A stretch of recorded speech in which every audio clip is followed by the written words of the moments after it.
감사합니다. 오늘도 아직 겨울이 진행 중인 차가운 날씨 가운데 예배 자리에 나온 성도님들께 하나님의 크신 은혜와 축복이 함께 하시길 바랍니다.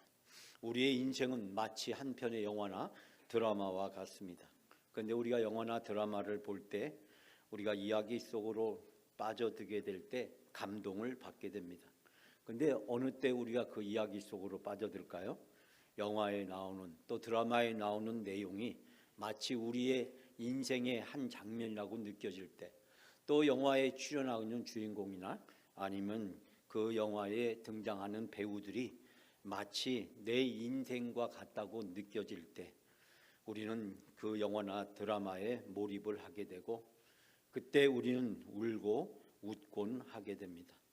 여러분 인생의 주인공 같은 드라마나 영화가 있다면 어떤 작품이었을까요?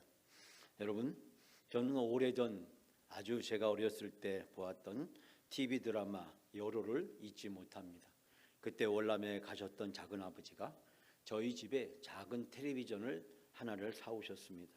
그때 저희 시골 동네에 텔레비전이 몇 대 없었기 때문에 저녁 때가 되면 마을 사람들이 저희 집으로 TV를 보기 위해서 몰려왔습니다. 근데 저희 집이 오기가 편안한 장소가 아니었습니다. 왜냐하면 저희 집은 철도 관사에 살았는데 저희 집을 오려면 그 마을 사람들이 이 철도를 넘어서 와야 됐기 때문에 쉬운 길이 아니었음에도 불구하고 그 시골에 텔레비전이 거의 없다 보니까 저녁 때만 되면 저희 집 앞마당에 바로 이 TV 극장이 펼쳐졌습니다. 영화 시네마 천국의 한 장면처럼 저희 집 매일 저녁이 되면 시골집 마당에 TV 극장이 펼쳐졌습니다. 저희 부모님은 문턱에다가 텔레비전을 놓고 밖에다 멍석을 깔고 마을 사람들이 와서 TV를 함께 보았던 기억이 지금도 잃어버리지 않습니다. 감자도 고구마도 옥수수도 삶아 먹으면서 TV 드라마를 봤는데, 그때 여로를 보면서 사람들이 울고 웃었던 기억이 지금도 나고, 이 종종 나이가 많으신 어른들을 만나면 그 어렸던 시절 이야기를 저에게 종종 합니다. TV 드라마 여로, 여러분이 잘 알고 있는 그런 내용입니다. 주인공 분이는 가난 때문에 유지의 집안의 아들이나 조금 모자란 영구의 짝으로 시바지를 겸해서 팔려오게 됩니다. 신랑이 지능이 모자라고 신체가 불편함에도 불구하고 분이는 남편에게 정성을 다한다는 그런 내용입니다. 영화 내용을 드라마 내용을 다 말씀드릴 수 없지만 여러분이 혹시 기억하실지 모르지만 이 드라마의 마지막 장면은 대전역 대합실에서 끝납니다. 즉 분이가 그의 가족들과 함께 눈물의 창봉을 하게 되고, 분이가 사놓은 시골집을 향해서 함께 가는 대전역, 바로 그 장면이 이 드라마의 마지막 장면입니다.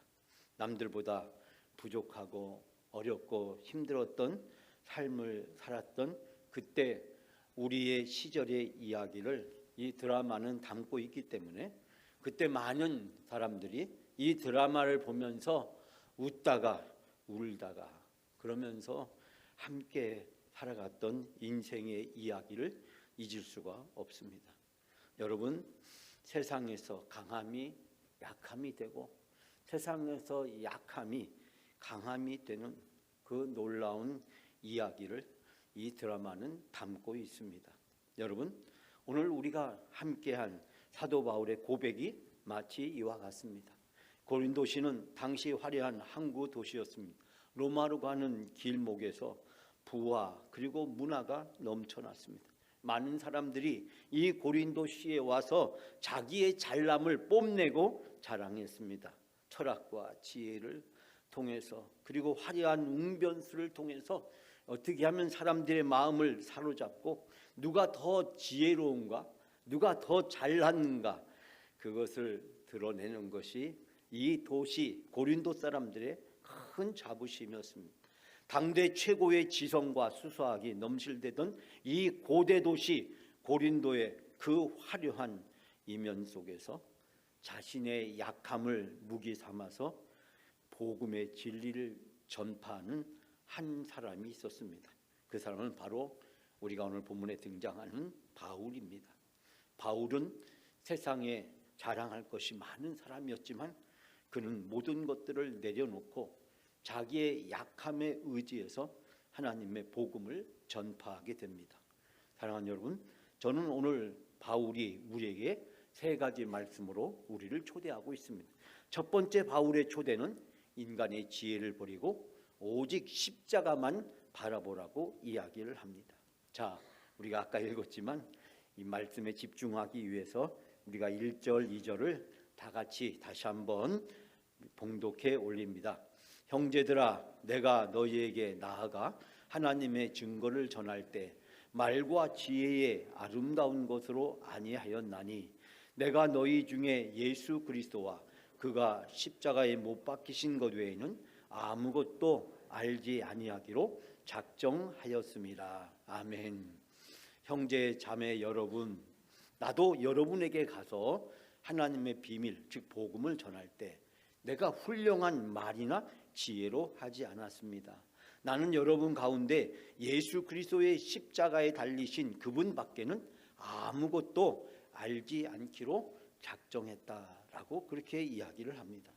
여러분, 바울은 예수 그리스도의 죽음에 대해서 언급을 합니다.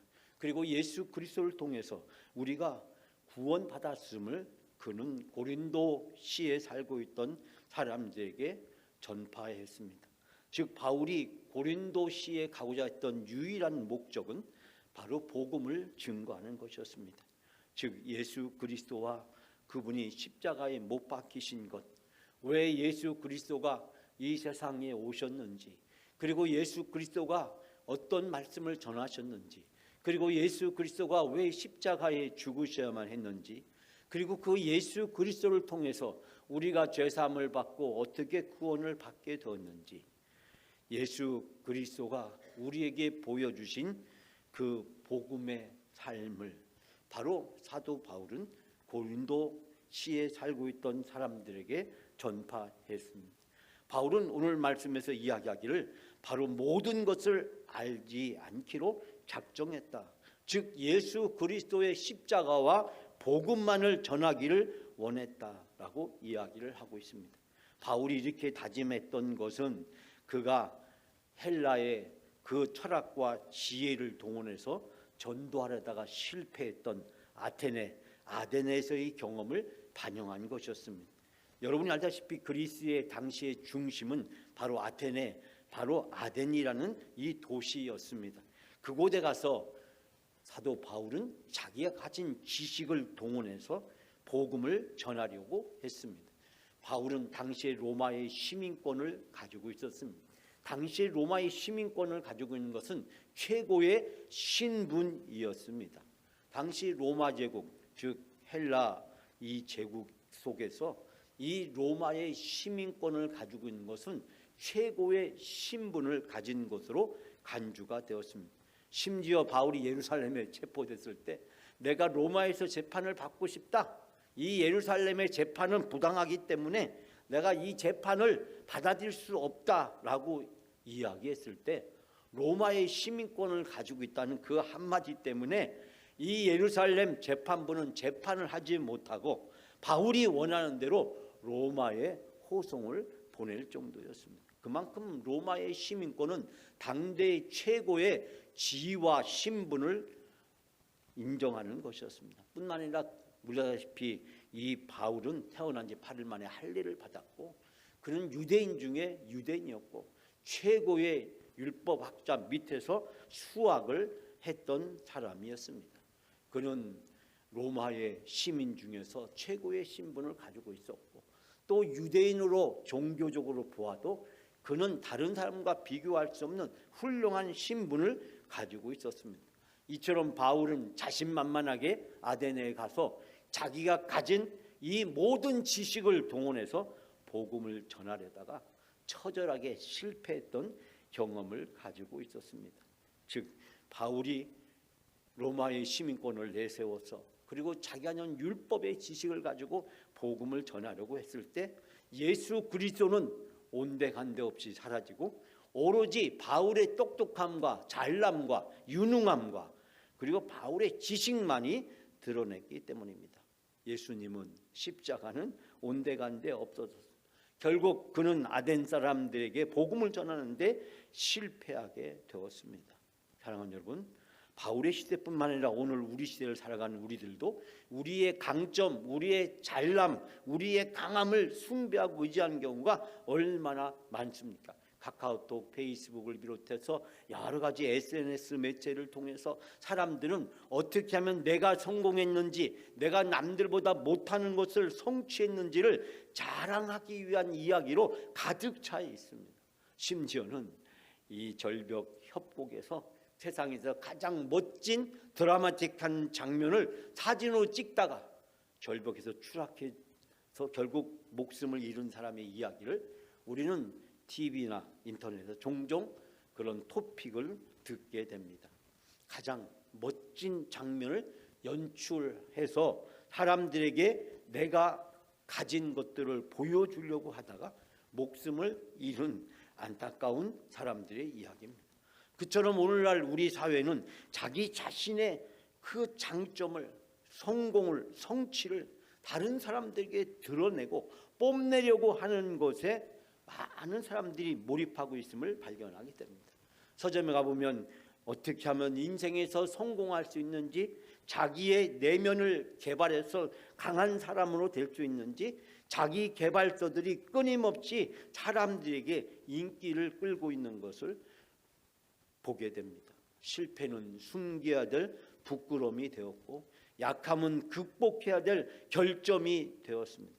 이러한 세상의 풍조가 오늘날 우리의 신앙생활 속에도 깊숙이 스며들었음을 우리는 발견하게 됩니다.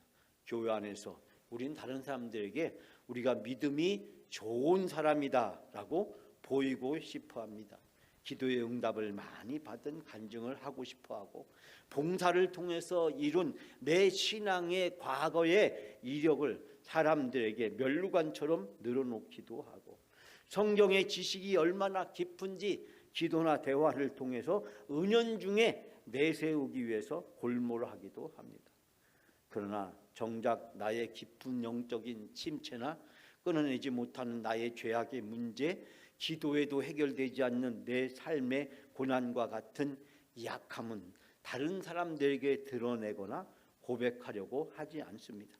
마치 내 약함을 고백하면 믿음이 없는 사람, 하나님께 사랑받지 못한 사람으로 낙인 찍힐 것 같은 두려움이 우리 자신들을 은근히 지배하고 있음을 우리는 인정하지 않을 수 없습니다. 프랑스 철학자였던 파스칼은 팡세라고 하는 그의 묵상집에서 이런 얘기합니다. 인간의 모든 불행은 단 한 가지, 고요히 자신의 방에 머물러 있지 못하는 데서 있다. 즉 자기 자신을 드러내고 싶어하는 그 욕망, 그 마음을 주체하지 못한 데 있다. 즉 많은 사람들은 자기 자신을 어떻게 하면 다른 사람들에게 드러낼까? 다른 사람에게 자기의 강점을 어떻게 하면 자랑할 수 있을까? 어떻게 하면 자기가 멋지게 보이고 잘나 보이고 똑똑해 보이고 지혜로워 보이고 성공한 사람처럼 보일 수 있을까? 거기에 골몰하는 데서 모든 인간의 불행이 시작된다. 즉 우리는 끊임없이 무언가를 증명하고 성취해야 된다는 이 세상의 도전을 받고 있고 이 세상의 풍조에 우리가 휘둘리고 있는 것을 발견하게 됩니다. 자신의 약함과 한계를 조용히 마주할 용기를 우리가 잃어버렸다는 것입니다. 우리의 신앙마저도 하나의 성공 프로젝트가 되어서 하나님의 능력이 머물 자리를 잃어가고 있다는 사실입니다. 사랑하는 여러분, 오늘 우리가 신앙생활을 하면서 우리는 오늘 사도 바울이 던졌던 이 질문에 우리는 봉착하게 됩니다. 즉 바울은 아데네에서의 그 실패한 경험을 본받아서 이제 고린도에 와서 오직 십자가만을 생각합니다. 십자가는 하나님의 사랑과 은혜였습니다. 그 하나님의 사랑으로 내가 죄사함을 받고 용서받았음을 고백합니다. 내가 하나님의 사랑으로 용서받은 것은 바로 내가 자격이 있어서가 아니고 내가 죄인이고 부족하지만 하나님이 나에게 은혜를 베풀어 주시고 나를 용서해 주셨음을 고백합니다. 사랑하는 여러분, 오늘 본문은 우리를 십자가 앞에 세웁니다. 사도 바울이 마주했던 그 십자가, 다른 사람을 보지 말고 다른 생각도 하지 말고 나의 생각과 나의 판단을 십자가 앞에 무릎을 꿇고 겸손히 내려놓을 것을 하나님은 우리에게 원하고 계십니다.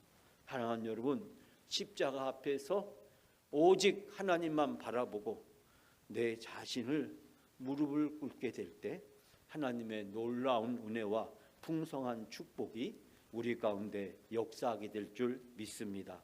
오늘 사도 바울이 마주했던 이 십자가, 그 십자가 앞에 여러분의 있는 그대로의 모습을 고백하는 삶이 되시기를 주님의 이름으로 축복합니다. 두 번째 바울의 초대는 우리의 연약함 속에서 오직 성령님만 의지해야 된다는 말씀입니다. 자, 우리가 오늘 읽었던 3절 말씀, 우리가 다 같이 함께 3절을 봉독, 3, 4절을 봉독합니다. 내가 너희 가운데 거할 때 약하고 두려워하고 심히 떨었노라. 내 말이 내 전도함이 설득력 있는 지혜의 말로 하지 아니하고 다만 성령의 나타나심과 능력으로 하여. 아멘.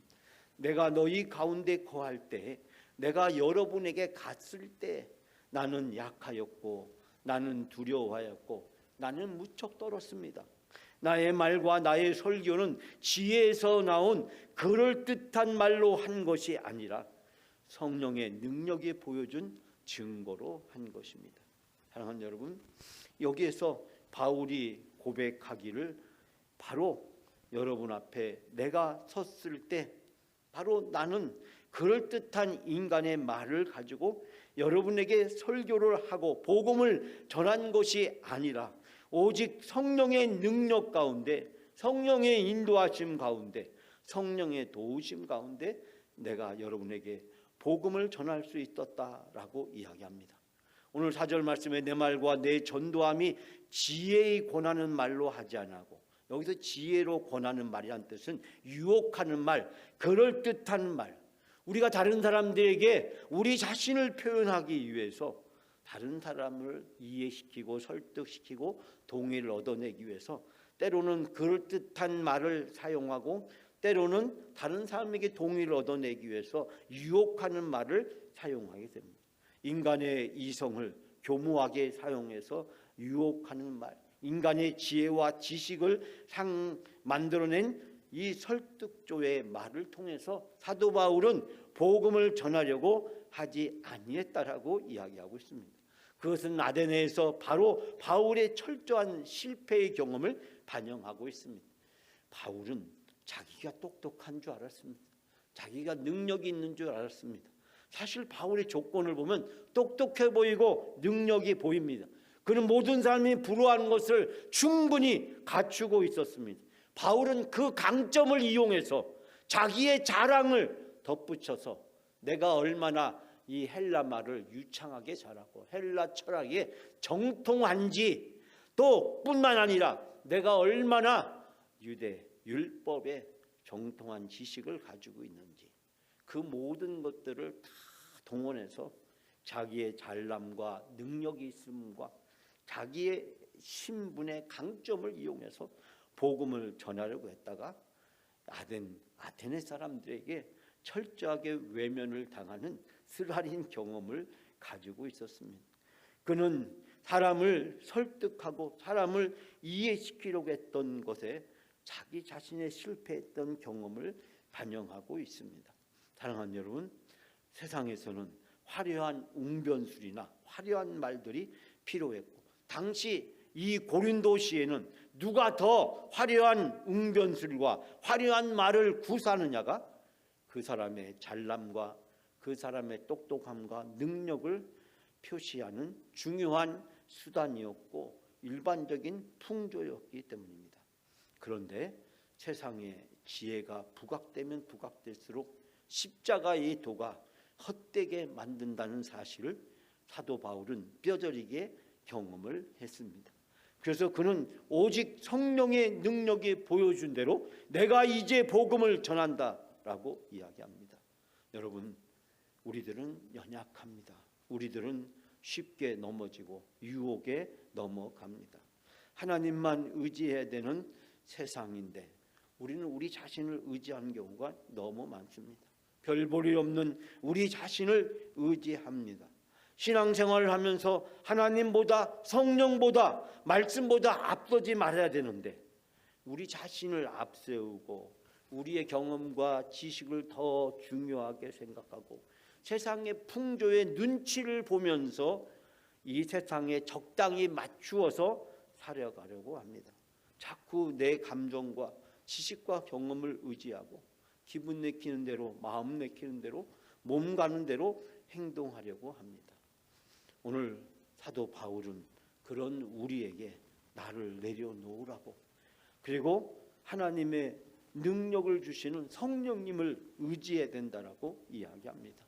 바울은 자기가 자기의 똑똑함을 잘하고 능력 있음을 의지했다가 실패했던 경험을 통해서 겸손하고 부족함을 인정해야 된다라고 이야기하면서 오직 내가 이 세상에서 사용할 수 있는 화려한 말이나 언어를 의지하지 않고 나의 부족함 때문에 내가 하나님을 더 의지하게 되었다라고 고백하고 있습니다. 사랑하는 여러분, 어떠한 상황 속에서도 우리 자신을 의지하지 말고 세상의 풍조에 끌려가지 말고 오직 성령님의 능력에 힘입어서 하나님을 의지하며 살아가는 여러분의 귀한 삶이 되시기를 주님의 이름으로 축원합니다. 마지막 세 번째로 바울의 초대는 우리의 믿음인 하나님의 능력을 의지해야 된다라고 이야기합니다. 자, 마지막으로 우리가 5절 말씀 다 같이 함께 다시 한번 봉독합니다. 너의 믿음이 사람의 지혜에 있지 아니하고 다만 하나님의 능력에 있게 하려 하였노라. 아멘. 이 말 뜻은 무슨 말입니까? 여러분의 믿음이 인간의 지혜에 바탕을 둔 것이 아니라 세상의 지식에 우리의 믿음이 바탕을 둔 것이 아니라 하나님의 능력에 바탕을 둔 것이 되려 했다라고 바울은 고백하고 있습니다. 여러분, 왜 바울이 인간의 지혜로 된 말을 사용하지 않았는지 바울은 여기서 이야기를 하고 있는 것입니다. 예수 그리스도에 대한 믿음으로만 그가 의지했고 그 예수 그리스도의 믿음으로만 이제 고린도 교회에 있는 성도들에게 복음을 전했다라고 이야기합니다. 바울이 이 고린도에 와서 사람들을 설득하려고 했던 것은 화려한 말솜씨나 언어를 구사한 것이 아니었다는 것입니다. 나는 오직 복음을 의지하고 복음을 통해서 여러분에게 복음을 증거하려고 했다고 이야기하면서 바울은 자기의 약함을 솔직히 고백을 하고 있습니다. 그러면서 바울은 이 말씀에서 하나님의 능력을 의지하려고 했기 때문에 나는 연약하고 나약하다고 고백합니다.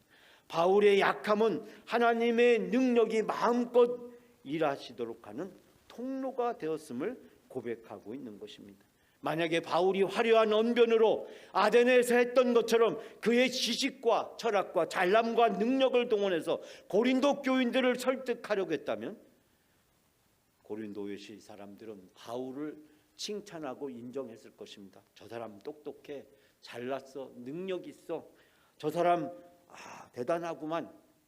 그러나 바울이 인정을 받으면 받을수록 예수님은 십자가는 사라지고 바울의 똑똑함과 잘남 속에서 십자가도 가리고 예수님도 가려버렸을 것입니다.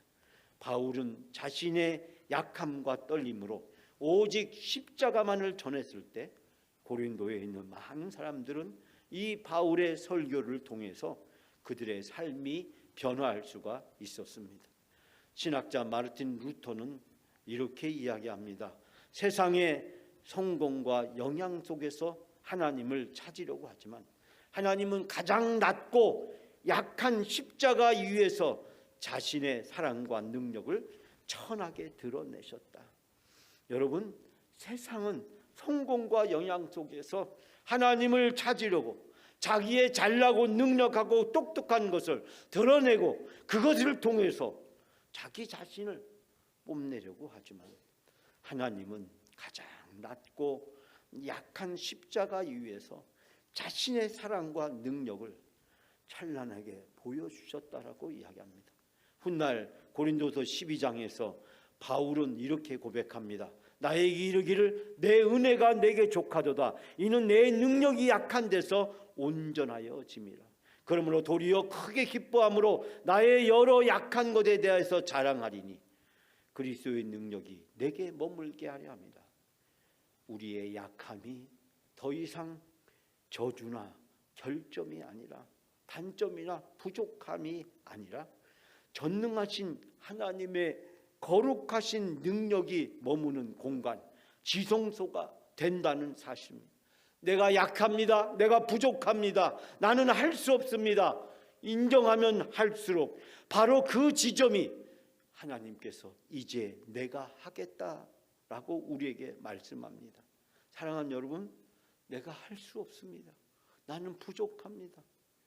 나는 아무것도 아닙니다. 우리가 고백할 때 하나님은 우리를 찾아오십니다. 그리고 우리를 통해서 역사하십니다. 그리고 하나님은 우리에게 일하시겠다라고 말씀하고 있습니다.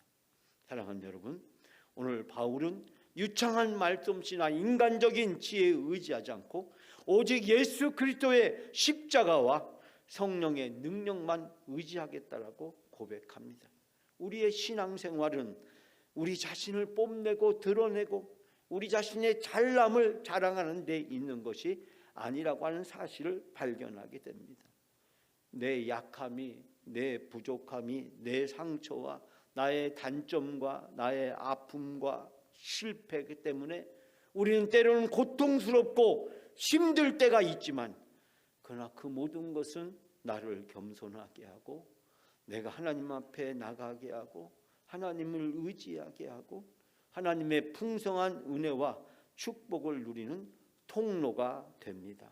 사랑하는 여러분, 나의 약함 때문에, 단점 때문에, 부족함 때문에, 상처 때문에, 아픔 때문에 내가 다른 사람에 비해서 갖지 못한 것이 있다는 것 때문에 때로는 나의 실패 때문에 나의 허물 때문에 괴롭고 힘들 때가 있습니까? 하나님이 우리에게 하나님의 강한 능력과 풍성한 사랑과 은혜를 베풀어 주시는 통로가 될 줄 믿습니다. 사랑하는 여러분, 우리의 약함, 우리의 부족함 하나님 앞에 더 나가서 십자가 앞에서 모든 걸 다 내려놓고 하나님의 은혜를 간구하는 여러분의 삶이 되시기를 주님의 이름으로 축복합니다.